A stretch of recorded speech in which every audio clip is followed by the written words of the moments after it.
आज हम लोग क्या सीखेंगे विद्युत प्रतिरोध के बारे में, यानी विद्युत प्रतिरोध किसे कहते हैं। तो जैसे हम लोग जानते हैं कि घर्षण दो सतहों के बीच कार्य करता है, तो घर्षण हमें दिखाई नहीं पड़ता है, केवल हमें अनुभव होता है। तो वैसे किसी चालक तार में भी प्रतिरोध भी ये क्या करता है, इसका कार्य भी क्या होता है। तो किसी वायर में से प्रतिरोध भी नहीं दिखाई देता है। यदि हम देखें कि किसी वायर को उठाकर उसमें विद्युत प्रतिरोध को, तो विद्युत प्रतिरोध को हम लोग देख नहीं सकते हैं। और किसी चालक तार में जो प्रतिरोध होता है, उस प्रतिरोध को हम लोग ऐसे इस तरह से क्या करते हैं, प्रदर्शित करते हैं। ये प्रतिरोध को प्रदर्शित करने का क्या है, तरीका है। किसी चालक तार में, चालक तार माने वायर में, तो वायर में यानी किसी प्रतिरोध को व्यक्त करने का ये क्या है, तरीका है। इसका मतलब है कि तार में क्या है, विद्युत प्रतिरोध है। बात प्रश्न उठता है कि विद्युत प्रतिरोध होता क्या है। तो विद्युत प्रतिरोध क्या होता है कि यह धारा के मार्ग में अवरोध उत्पन्न करता है। अगर इसे वास्तविक परिभाषा में अगर देखें कि विद्युत प्रतिरोध का क्या कार्य है, यह धारा के मार्ग में अवरोध उत्पन्न करता है। क्या करता है, धारा के मार्ग में अवरोध उत्पन्न करता है। और धारा किस में, यानी इलेक्ट्रॉनों के। जब इलेक्ट्रॉन प्रवाहित होगा यानी आवेश क्या होगा, प्रवाहित होगा, तभी विद्युत धारा क्या होगा, प्रवाहित होगा। तो यानी किसके मार्ग में अवरोध उत्पन्न करना, आवेश के मार्ग में अवरोध उत्पन्न करना। यानी जो आवेश के मार्ग में अवरोध उत्पन्न करता है उसी को हम लोग क्या कहते हैं, प्रतिरोध कहते हैं। ये तो रहा वास्तविक विद्युत प्रतिरोध की जानने के लिए। लेकिन परिभाषा में हम लोग क्या सीखेंगे, तो किसी चालक के सिरों के बीच लगाए गए विभवांतर। तो जब हमने कहा था आपको कि विभवांतर क्या होता है, एकांक धन आवेश को अनंत से किसी बिंदु तक ले जाने में जितना कार्य करना पड़ता है, तो उसे हम लोग क्या कहते हैं, विद्युत विभव कहते हैं। और दो बिंदुओं के बीच का जो विभवांतर होता, अंतर होता है, उसे हम लोग क्या कहते हैं, विभवांतर कहते हैं। तो जो कार्य यानी आवेश को प्रवाहित करने के लिए कुछ कार्य करना पड़ेगा, वह स्वतः क्यों नहीं प्रवाहित हो जाता है। तो विद्युत अवरोध उसकी मार्ग में क्या करता है, अवरोध उत्पन्न करता है कि आपको आगे प्रवाहित होने नहीं देंगे। तो इसके लिए हम लोगों को क्या करना पड़ता है, यानी प्रतिरोध को हटा तो सकते नहीं, क्योंकि अगर तार है तो उसमें प्रतिरोध हमेशा रहेगा। तो यानी आवेश को गत कराने के लिए कुछ क्या करेंगे, और एक्सटर्नल क्या करेंगे, कार्य करना पड़ेगा। तो यानी चालक के सिरों के बीच लगाए गए विभवांतर तथा उसमें बहने वाली धारा के अनुपात को, अनुपात मान क्या होता है, बटे होता है। तो धारा के अनुपात को क्या कहते हैं, विद्युत प्रतिरोध कहते हैं।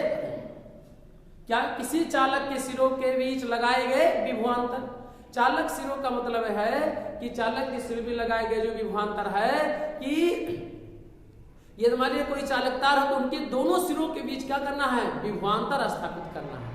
तो जो विभवांतर होगा यानी विभव होगा, दो बिंदुओं के बीच का अंतर, और कौन किस चीज का, विभव का होना चाहिए। जो अंतर होगा, अंतर तथा उसमें बहने वाली धारा की अनुपात को क्या कहते हैं, विद्युत प्रतिरोध। तो जो इसमें विद्युत धारा प्रवाहित होगा उसी का अनुपात कर दिया जाए, अर्थात क्या कर दिया जाए, बटे कर दिया जाए, तो क्या होगा, विद्युत प्रतिरोध। उसी को हम लोग क्या कहेंगे, विद्युत प्रतिरोध कहते हैं। विद्युत प्रतिरोध को किससे प्रदर्शित करते हैं, तो इसे कैपिटल आर से क्या करते हैं, प्रदर्शित करते हैं। किससे प्रदर्शित करते हैं, कैपिटल आर से क्या करते हैं, प्रदर्शित करते हैं। यह एक कौन सी राशि, यह अदिश राशि है, इसे किसी दिशा की आवश्यकता नहीं है। विद्युत प्रतिरोध एक अदिश राशि यानी इसकी दिशा की कोई आवश्यकता नहीं होती। यानी भौतिक यानी प्रतिरोध को व्यक्त करने के लिए दिशा की आवश्यकता नहीं होती। तो इसलिए यह क्या है, अदिश राशि है, और इसका मात्रा क्या होता है, ओम होता है। क्या होता है, ओम होता है। ओम को किसके द्वारा प्रदर्शित करते हैं, एक धर्म है तो दूसरा ओम है, लेकिन यहाँ पर जो ओम है वो इस तरह से सिंबल में, यहाँ पे आप देख सकते हैं क्या है, ओम का क्या है, प्रतीक है, यानी प्रदर्शित करने का क्या है, तरीका है। तो यानी ओम को व्यक्त करने का तरीका है। तो यानी ओम को किससे, बीज यानी इस सिंबल से क्या करते हैं, प्रदर्शित करते हैं। इसे क्या पढ़ते हैं, ओम पढ़ते हैं। क्या पढ़ते हैं, ओम। मान लिया जाए किसी चालक के सिरों के बीच मान लिया कितना विभवांतर लगाया गया, तो V वोल्ट क्या गया, विभवांतर लगाया गया। विभवांतर का भी मात्रा क्या होता है, वोल्ट होता है। विभव का भी मात्रा क्या होता है, वोल्ट होता है। तो मान लिया गया कि एक वायर है और उसके सिरों के दोनों दोनों सिरों के बीच जो अंतर है कितने वोल्ट का विभवांतर का अंतर है, तो V वोल्ट का क्या है मान लिया गया कि चालक तार के सिरों के बीच जो विभवांतर है कितना है V है, तथा उसमें कितनी धारा प्रवाहित हो रही है, तो तथा प्रवाहित विद्युत धारा कितना है I एम्पियर है।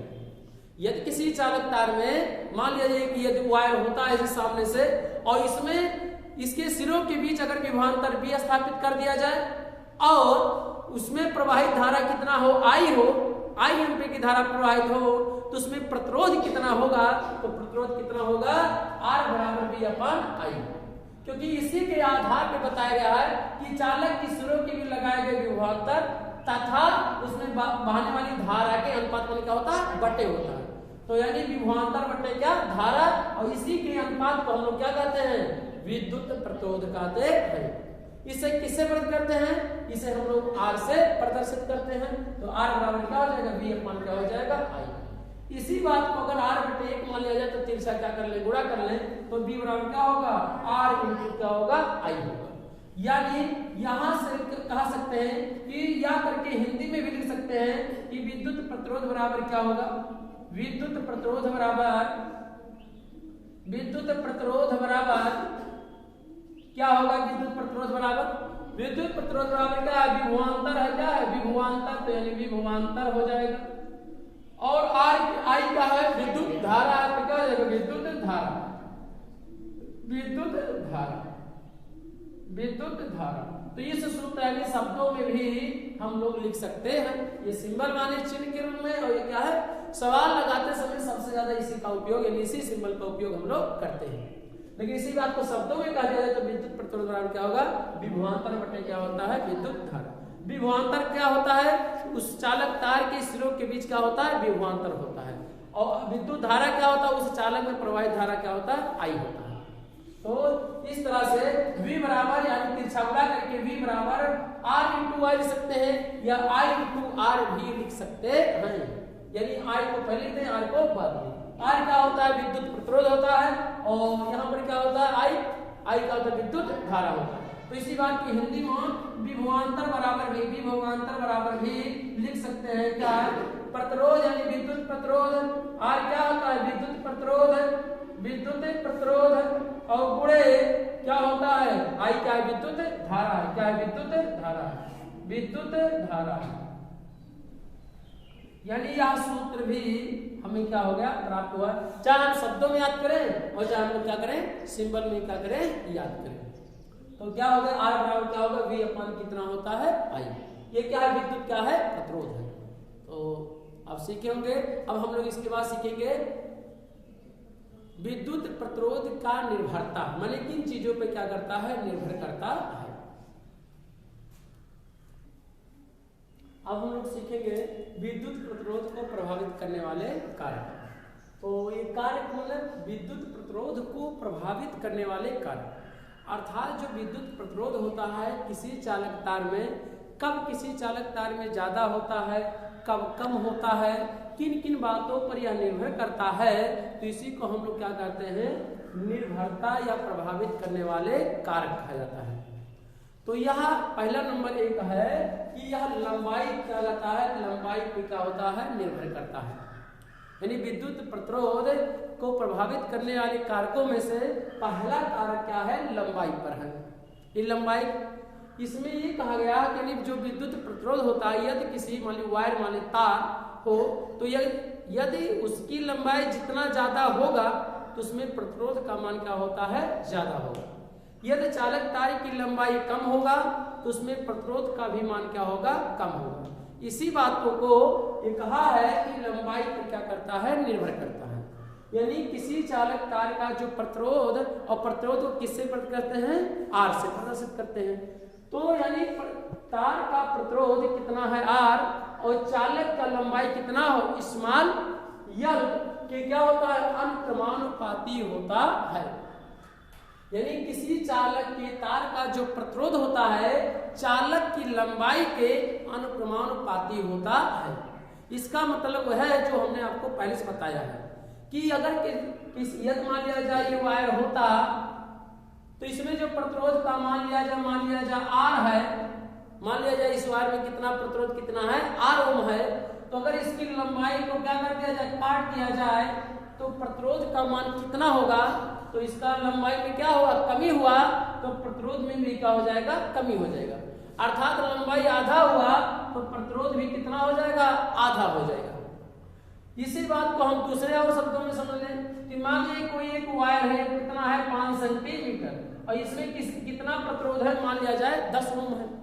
अगर इसकी वायर को क्या कर दिया जाए, दुगुना कर दिया जाए, लंबाई में क्या किया जाए, बढ़ा दिया जाए, तब प्रतिरोध ही कितना होगा, तो इसमें अगर देखा 5 के बजाय कितना हो जाए 10 सेंटीमीटर का हो जाए, तो प्रतिरोध भी क्या हो जाएगा, बढ़ जाएगा। 10 गुना कितना हो जाएगा, 20 ओम हो जाएगा। कितना हो जाएगा, 20 ओम।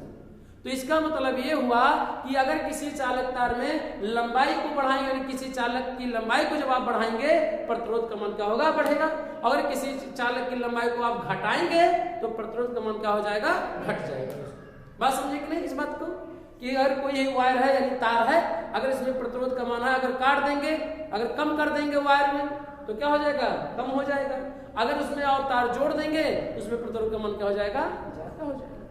तो इसी बात को अनुपानुपाती का मतलब है कि इसी बात का अगर मैंने किसी चालक के सिरों का जो प्रतिरोध R, चालक की लंबाई की क्या होता है, अनुक्रमानुपाती। ये जो सिंबल आप अल्फा की तरह आप देख रहे हैं, ये क्या है, अनुक्रमानुपाती का क्या है, चिन्ह है। इसी को हम लोग दूसरे वाले लाइन में हम व्युत्क्रमानुपाती उसी चिन्ह को पढ़ते हैं। अभी बताएंगे कि हम अनुपानुपाती कब पढ़ते हैं, व्युत्क्रमानुपाती। तो जो है ये यानी इसी बात को यानी यल यानी R अनुपानुपाती यल क्या होता है, चालक की क्या होती है, लंबाई होता है। R क्या है, प्रतिरोध है। तो यानी इसी बात को संक्षेप में भी कह सकते हैं कि जो प्रतिरोध होता है लंबाई के अनुक्रमानुपाती होता है। नंबर 1 यानी लंबाई पे क्या करता है, निर्भर करता है। लंबाई को यानी जो प्रतिरोध होता है, चालक की लंबाई यानी चालक की लंबाई प्रतिरोध को क्या करता है, प्रभावित करता है। चालक की लंबाई चालक माने तार की लंबाई प्रतिरोध को क्या करता है, प्रभावित करता है। यदि तार की लंबाई ज्यादा होगा तो प्रतिरोध का मान क्या होगा, ज्यादा होगा। अगर तार की लंबाई कम होगा तो क्या होगा, प्रतिरोध का मान क्या होगा, कम होगा। दूसरा है क्षेत्रफल पर, क्षेत्रफल पर निर्भर करता है। ये क्या निर्भरता, ये कहा किसी चालक तार का जो प्रतिरोध R चालक के अनुप्रस्थ काट के क्षेत्रफल A के व्युत्क्रमानुपाती होता है। यानी किसी चालक तार का प्रतिरोध चालक के अनुप्रस्थ काट के क्षेत्रफल के क्या होता है, व्युत्क्रमानुपाती होता है। इस बात को मान लिया जाए यह एक वायर होता, मान लिया जाए क्या है, वायर होता, चालक तार होता, और इसमें प्रतिरोध या विद्युत धारा प्रवाहित होता, तो इसकी जो मोटाई है, जो सामने वाला काला आपको दिखाई पड़ रहा होगा, इसी को हम लोग क्या कहते हैं, अनुप्रस्थ काट का क्षेत्रफल। जो सामने आपको लाल दिखाई पड़ रही है, काला आपको दिखाई गोल की आकृति दिखाई पड़ रही है, ये अनुप्रस्थ काट का क्या है, क्षेत्रफल। यानी चालक तार की अगर देखा जाए तो मोटाई पर क्या करता है, ये निर्भर करता है। यानी अगर वायर जितना मोटा होगा तो उसके सामने का जो क्षेत्रफल होगा उतना ही क्या होगा, ज्यादा होगा। अगर इसका क्षेत्रफल कम होगा तो वायर क्या होगा, पतला होगा। तो आप देख सकते हैं कि जो भी वायर होता है उसके सामने देखेंगे तो कितना क्या होता है, छोटा होता है, पतला होता है। और वायर पतला होगा तो उसका क्षेत्रफल अनुप्रस्थ काट का क्षेत्रफल क्या होगा, कम होगा। अगर वायर मोटा होगा तो अनुप्रस्थ काट का क्षेत्रफल क्या होगा, ज्यादा होगा। तो जो सामने आपको गोल का दिखाई दे रहा है, यही क्या है, हमारा अनुप्रस्थ काट का क्षेत्रफल है। और इसी को क्या मान, ये वृत्ताकार दिखाई पड़ रहा है और इसका क्षेत्रफल क्या होता है, पाई आर स्क्वायर होता है। और इस एरिया को हम लोग ए से प्रदर्शित करते हैं, तो क्षेत्रफल है तो क्षेत्र अनुप्रस्थ काट का क्षेत्रफल, तो इसे हम लोग किसे ए से क्या करेंगे, प्रदर्शित करेंगे। यानी मोटाई पर, चालक की मोटाई पर, क्षेत्रफल का मतलब है यहाँ पर चालक के यानी वायर की मोटाई पर भी क्या करता है, निर्भर करता है। ये निर्भर कैसा क्या करता है, तो किसी चालक तार का जो प्रतिरोध R चालक के अनुप्रस्थ काट के क्या होता है, व्युत्क्रमानुपाती होता है। ये व्युत्क्रमानुपाती का मतलब क्या, सिंबल वही आप देख सकते हैं, लेकिन इधर की राशि आप देख रहे हैं, दाहिनी राशि आप देख रहे हैं कि भिन्नात्मक नहीं है, और यहाँ देख रहे हैं 1 बटे करके यानी भिन्नात्मक। जब 1 बटे करके होता है तो उसी चिन्ह को हम लोग क्या पढ़ते हैं, व्युत्क्रमानुपाती पढ़ते हैं। क्या पढ़ते हैं, और जब 1 बटे नहीं होता तो उसे हम लोग क्या पढ़ते हैं, अनुक्रमानुपाती। तो इसे अनुक्रमानुपाती यहाँ पढ़ेंगे और यहाँ पे क्या पढ़ेंगे, व्युत्क्रमानुपाती पढ़ेंगे। क्योंकि दाहिनी रास क्या है, जब 1 करके दाहिनी रास होगा तो हम लोग उसी चिन्ह को हम लोग क्या कहेंगे, व्युत्क्रमानुपाती पढ़ेंगे। इसका मतलब क्या है व्युत्क्रमानुपाती का मतलब? इसका मतलब ये है कि अगर एरिया को बढ़ाएंगे, किसी चालक तार की जब आप मोटाई को आप क्या करेंगे, बढ़ाएंगे, तो जो बढ़ाएंगे तो जो प्रतिरोध का मान क्या होगा, कम हो जाएगा। एरिया यानी क्षेत्रफल, एरिया को आप जब बढ़ाएंगे, तो जब आप बढ़ाएंगे तो जो इस चालक तार में प्रतिरोध होगा वो क्या हो जाएगा, कम हो जाएगा। और इसी का उल्टा अगर वो चालक इसकी मोटाई को क्या कर दें, धीरे धीरे कम कर दें, इस अनुप्रस्थ काट की एरिया यानी इसकी चालक तार की मोटाई को क्या किया जाए, कम कर दिया जाए, तो उसका उसमें जो प्रतिरोध का मान होगा क्या हो जाएगा, बढ़ जाएगा। क्या हो जाएगा, बढ़ जाएगा। व्युत्क्रमानुपाती का मतलब होता है उल्टा होता है। अगर एरिया को आप बढ़ाएंगे, चालक तार की मोटाई को आप जब बढ़ाएंगे, यानी क्षेत्रफल के अनुप्रस्थ काट के क्षेत्रफल यानी मोटाई को आप यानी क्षेत्रफल को आप बढ़ाएंगे, तो प्रतिरोध का मान क्या हो जाएगा, उस चालक तार में प्रतिरोध क्या हो जाएगा, कम हो जाएगा। और अगर मान लीजिए अगर प्रतिरोध को आप यानी एरिया को आप घटाएंगे तो चालक तार क्या हो जाएगा, पतला हो जाएगा। और चालक तार प्रतिरोध चालक तार अगर पतला हो जाएगा तो उसमें प्रतिरोध का मान क्या हो जाएगा, क्या होगा बताओ, बढ़ जाएगा। कैसे हम इस बात को सीखेंगे? जैसे मान लीजिए कोई प्रतिरोध बताइए 1 कितना है 3, और मान लीजिए R बराबर कितना हो जाए 1/7 ले लिया जाए, तो बताओ 7 3 ज्यादा है कि 7 ज्यादा है? 7 ज्यादा है और 3 क्या है, कम है। लेकिन अगर पूरी रास अगर देखें तो यह रास क्या है, बड़ी है, और ये रास क्या है, छोटी है। तो इसका मतलब नीचे के एरिया अगर जब कम है तो वह रास टोटल रास क्या हो गई, बड़ी हो गई, अतः प्रतिरोध का मान क्या हो जाएगा, बढ़ जाएगा। और अगर 1/7 है तो 7 तो ज्यादा यानी एरिया नीचे का एरिया ज्यादा, और एरिया ज्यादा तो ये जो मान होगा यानी ये क्या हो जाएगा, पूरी रास यानी भिन्न भिन्न रास है, ये क्या हो जाएगी, कम हो जाएगी, और प्रतिरोध का मान क्या हो जाएगा। बात समझे कि नहीं? अगर एरिया को आप बढ़ाएंगे तो प्रतिरोध का मान क्या हो जाएगा, कम हो जाएगा। और कौन सी एरिया, अनुप्रस्थ काट का क्षेत्रफल। और इसी को हम लोग अपने व्यवहारिक भाषा में कहे तार की मोटाई। अगर तार को आप ज्यादा मोटा बनाएंगे तो उसमें प्रतिरोध का मान क्या हो जाएगा, कम हो जाएगा। और अगर प्रतिरोध का मान आप कम हो जाएगा तो और भी समस्याएं हो सकती हैं। ना तो किसी चालक तार में प्रतिरोध का मान ज्यादा होना चाहिए और ना तो क्या होना चाहिए, कम होना चाहिए। किस प्रकार? जैसे दो सतहों के बीच में घर्षण बल ना तो ज्यादा होना चाहिए ना तो कम होना चाहिए। कैसे? हमने बताया कि घर्षण भी दो सतहों के बीच का क्या करता है, कार्य घर्षण नहीं दिखाई देता है।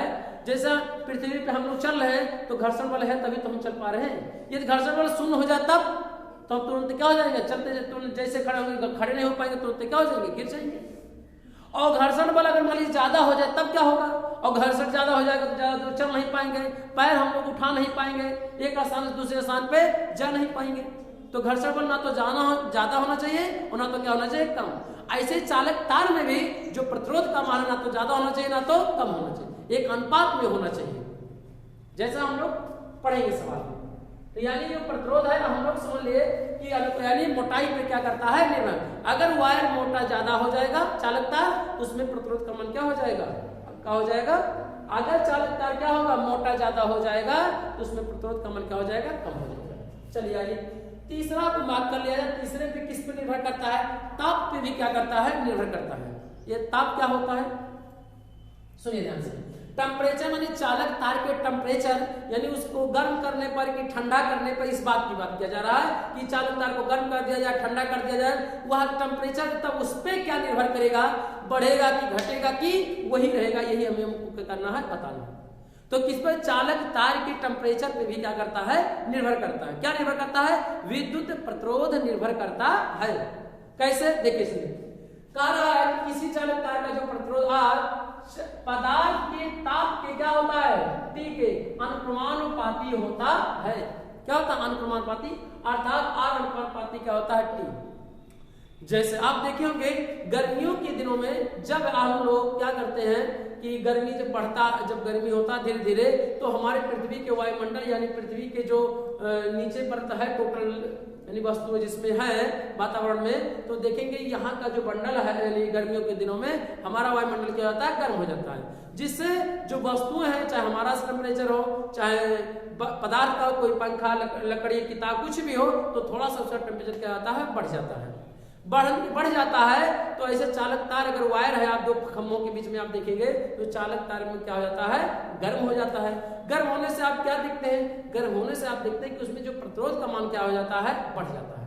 यानी टेम्परेचर के बढ़ने पर प्रतिरोध का मान क्या होता है, बढ़ जाता है। यही कारण है कि गर्मियों के दिनों में आप देखते हैं फट क्या होता है, ज्यादा होता है।